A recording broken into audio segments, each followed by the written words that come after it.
I don't know who you are, baby, but Spirit said you working way too hard. Whoever you are, you got to find some type of healthy balance between your personal life and your career. I don't care what it is you got to do. Your spiritual team is coming through very specific, right?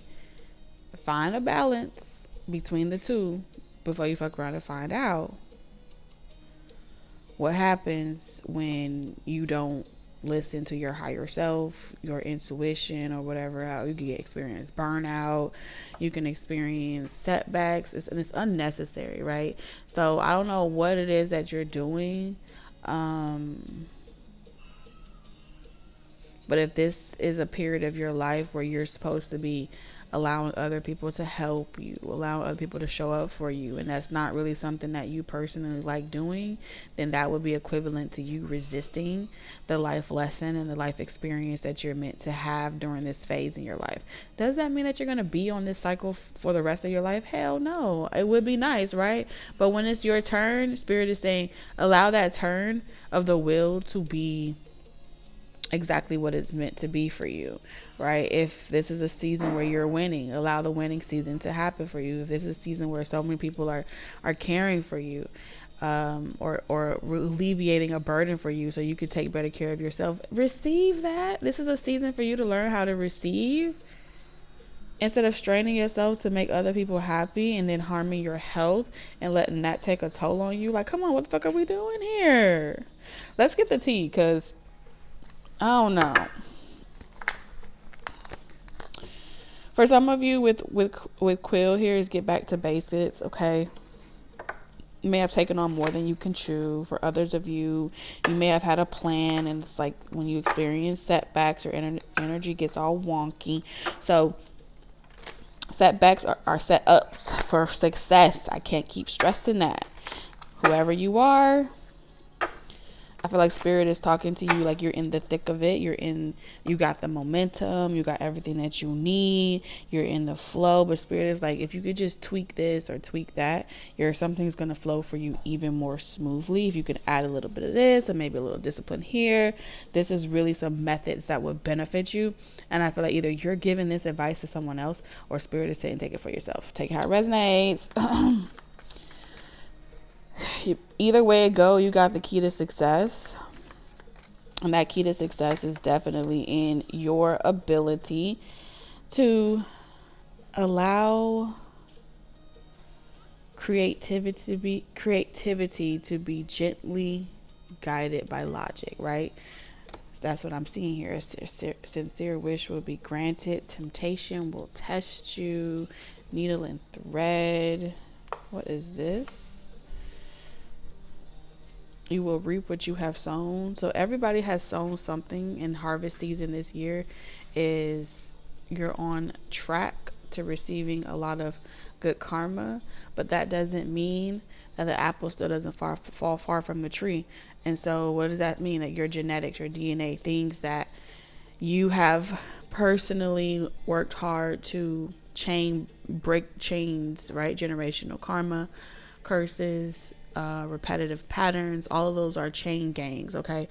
Either you're part of the clique or you're gonna step out of it. And if it's what it's telling me is that right as your wish is about to be granted, someone is gonna come in to test you, something is gonna come in to test you, and it's just to really say, okay, are you able to identify when a generational pattern is repeating itself? Are you able to be aware of it and choose not to just fall from the tree or be another apple that falls from the tree? Are you ready to plant your own tree or something to that degree?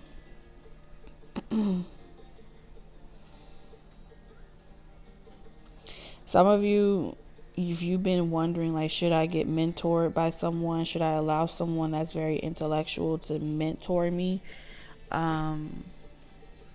This conversation feels more like a mentorship than a message. I would say this is probably the first message that's channeled through me where I can feel the narrative of the conversation is telling you what to do. Okay, so you may be someone that when things get haywire, you have a specific voice that you listen to. And so when you hear that voice communicate back to you the way that you communicate to yourself in your own head, that's like a confirmation that lets you know that that's where you're meant to receive your guidance. Yeah, it's like you communicating back to yourself. Not everybody can do that, okay? Something about someone's ability. When you meet someone that's able to talk to you the way you talk to yourself in your own head, you know that's God talking, or you know that's your higher self communicating back to you. Confirmation.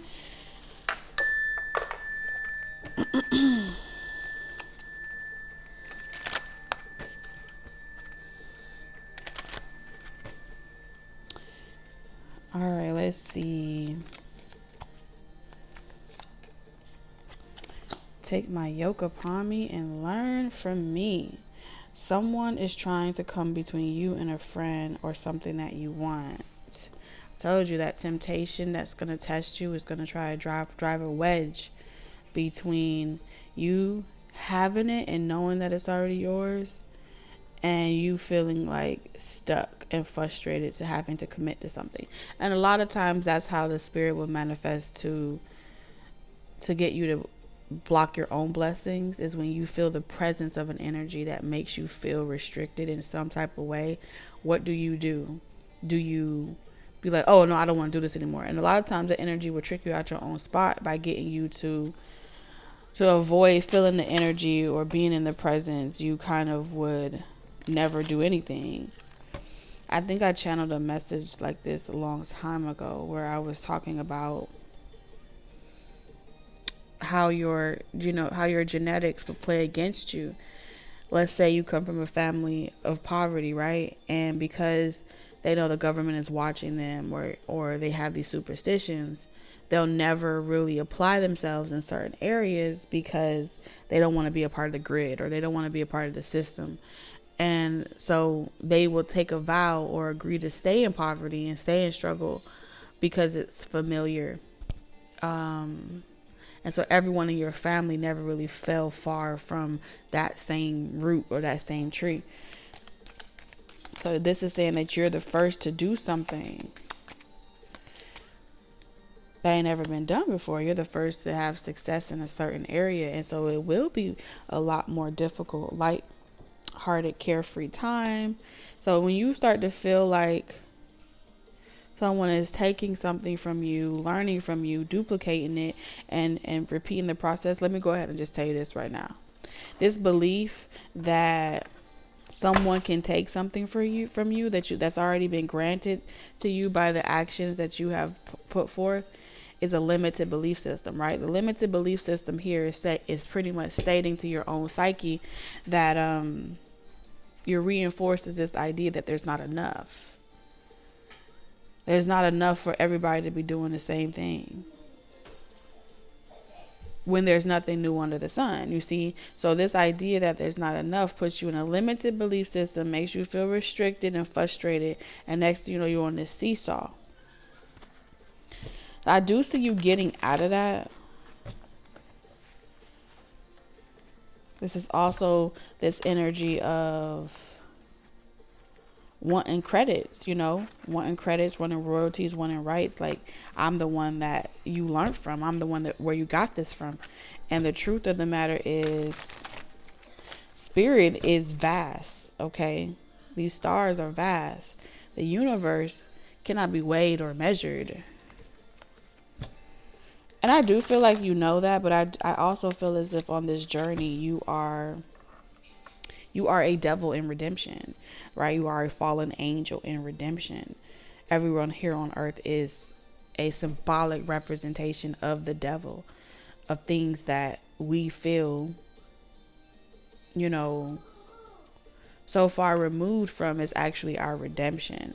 And when we don't like to be tested, when we want everything to remain in its familiar status, that is pretty much us remaining in a fallen state of consciousness, and we become the roadblock. Okay, so this could be you against you. You could become the roadblock and create your own wedge in your own success, because really can't nobody do nothing to you. This narrative that someone else outside of you has more power than you is lack. So I digress, because this channel really isn't about, it really isn't about diving deep into the subcon and concepts of consciousness. Okay, that's what the other channel is for. But if you found your way over here and that's what you're accustomed to, you're gonna have to go on the other channel.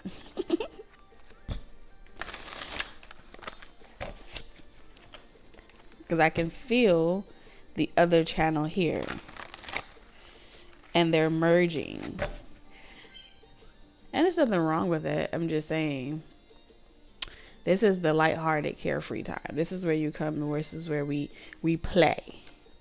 All that serious shit is for a different channel. We dive deep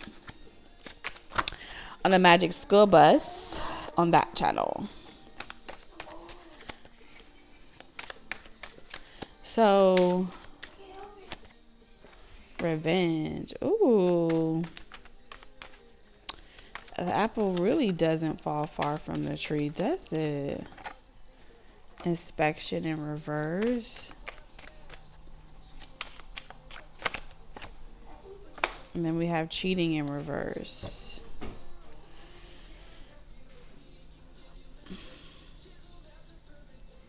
Somebody wanted revenge on you.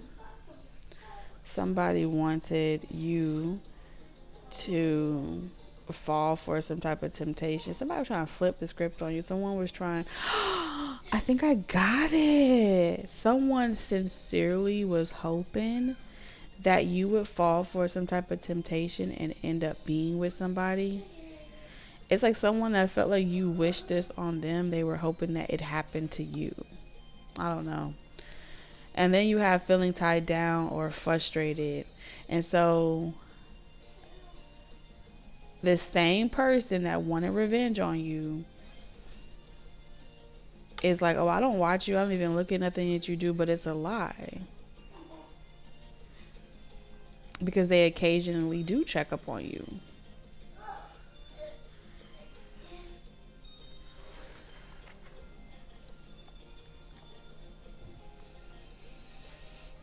So here you are, someone here that feels like you're cheating, some type of karma they set you up, or some type of trap they set up for you. They feel like you avoided it, and you're still successful, and you still got a full cup. You're looking at life with a glass half full, not half empty, and it makes this person feel like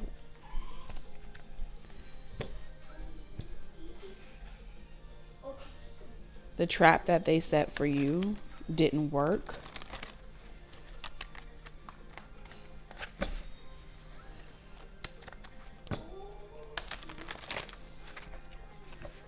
So, which means that you were already aware. You saw this 10 steps ahead. You saw that someone was targeting you. You saw their plans. You saw everything from behind the scenes. Right? You knew they was a hating ass bitch around you, wishing that you get this or you get that or you don't. It's like, instead of wishing that you don't get something, they were wishing that you would, you know.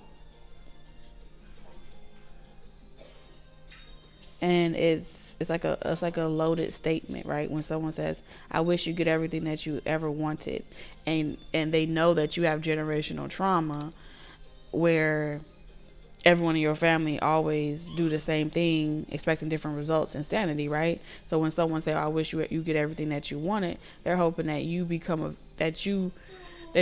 resort back to the same limited belief systems that you came from. You get what I'm saying? I hope you get everything that your heart desires, And your heart desires may be exactly what your bloodline struggled with. You see what I'm saying? Your heart and your mind may have been in conflict with each other. So not every well wish is a good wish, you know. Depends on the person saying it. And you may be like, oh, okay, I'm affirm that. And then it's like, yeah, affirm that.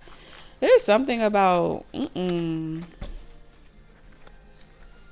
feel like you were aware of it. And so the same tactics that were used against you, you flipped it.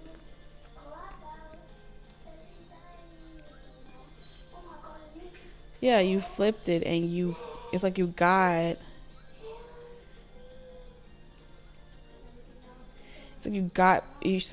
people to speak the same thing over themselves. When they say it about you, they're actually saying it to themselves.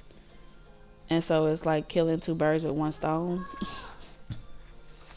So everything's about to start flowing really smooth now. So I feel like someone is going to stop like inspecting you, because they're going to feel like sewn into something. Like, why can't I stop watching you? Why can't I stop thinking about you? Why you keep coming up on my mind? Why you keep doing this? Or someone is losing their shit. And as a way to take their power back, they're going to like stop watching you, entertaining you, looking at you. You have the type of frequency where even if someone thoughts aren't clean and they just stare at you, okay, because this is showing me like a face here. Looking into your eyes is lethal. It's giving Medusa energy.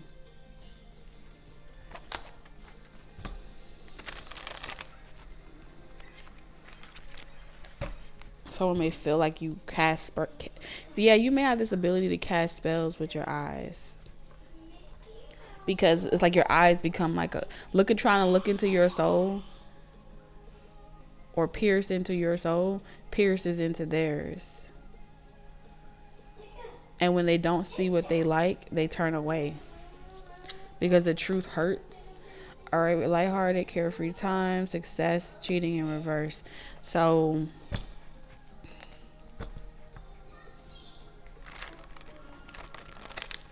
there's only like one person that I feel like has the ability to, it can be scary. Like when you meet someone that is so like in tune with their inner self, and they have a strong understanding of their own demons. When you come across somebody that, when you stare into each other's eyes, they aren't afraid to see even their own demons that you see in them. That is a different type of, woo. You see what I'm saying? That's a different type of soul recognition. And that could be very scary. This could have been a lover as well that was trying to tie you to this reality that you could never get them, but you would always desire them. But because of this gift that you are and who you are on a soul level with this person, it would be equivalent to just being their own undoing. To hurt you, they hurt themselves. Damn. Okay, so the summer. Something about the summer. Something is going to grow. Something's going to change this summer. Someone's evolving this summer. You're going to be extremely surprised. Self-worth, expectation. Now, when this person comes in, that if this is a lover that wanted revenge on you because of something that they felt like they weren't able to have, and then they wish that you get with someone, or that the person that you end up with gives you everything that you deserve and so forth like that, they're pretty much projecting, casting spells. Whatever they did to wish you well, it wasn't genuine. Okay. And it's going to shock the fuck out of you when you hear from this person. But it is a test nonetheless. And this person knows it. They're testing your self-worth. Would you cheat with them? Would you have higher expectations for yourself? Or would you settle And I do feel as if this is a very pivotal moment between you and this person.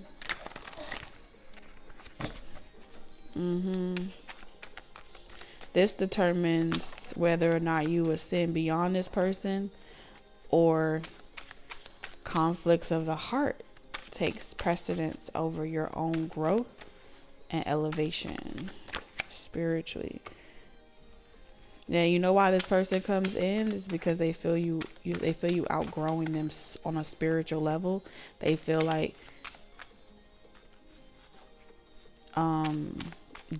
they're the thread and you're the needle, which means you have the point of intention.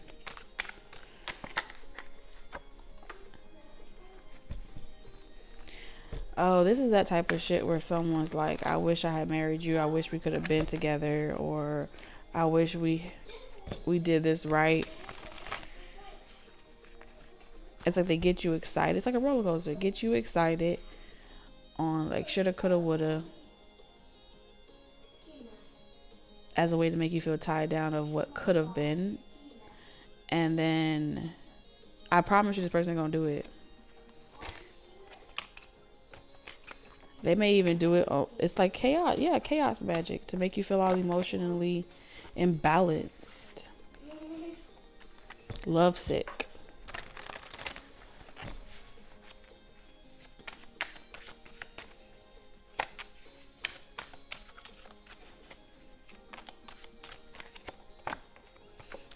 For some of you guys, this person may say to you, like, I couldn't marry someone else. I couldn't be with someone else. I tried to move on. Now, for some of you guys, if that person coming in with that tune, it's like they're going to tell you, like, I was mad at you. I tried to get over you. I tried to move on with someone else. I tried to not talk to you. I tried not to look your way. And it just fucked me up inside.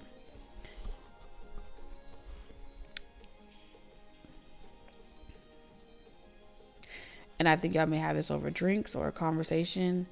And this person is pretty much going to tell you they feel like you deserve something better than to put you in a position where you are, reduced to them cheating and having a double life or all that type of shit.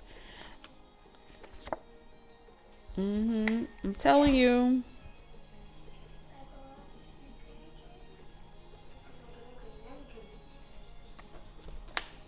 They were so close. They're going to say, like, I was so close. But it would be them lying to themselves. So some of you guys, someone here, got out of a friends with benefits type of dynamic.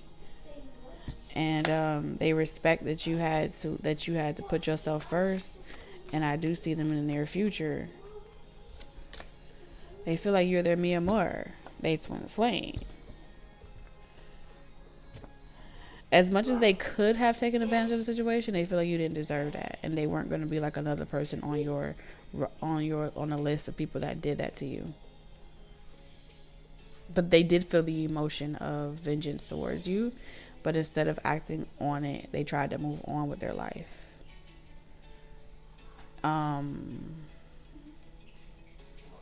No, like I said, I'm gonna keep it a bean, and I'm gonna keep it a stack. I feel like on some level, for some of y'all, it's going in one direction, and for others of you, it's going on the other direction. The other direction that I picked up on could be the third party energy, the space filler, okay, the one that wouldn't take a L. Something happened in spring. They decided they couldn't do it no more. Either your person decided they couldn't do it no more, or this person decided they couldn't do it no more. But that's the messages that I got for you guys. Take what resonates, leave the rest. Catch you in the next one. Bye.